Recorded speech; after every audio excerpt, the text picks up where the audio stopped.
জুলাইয়ের 1 তারিখে আমি তখন কোন পরিস্থিতিতে আমি এটা দায়িত্ব নিয়েছিলাম আপনারা অনেকে জানেন। যারা আমাকে চেনেন ভালো করে তারা জানেন যে আমি ওই সময় আমার এই যারা সাবেক নেতৃবৃন্দ ছিলেন তারাই আমাকে দায়িত্ব দিয়েছিলেন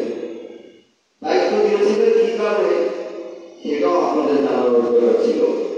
কখন একটা পরিস্থিতিতে সংগঠনে আপনার উত্থান পতন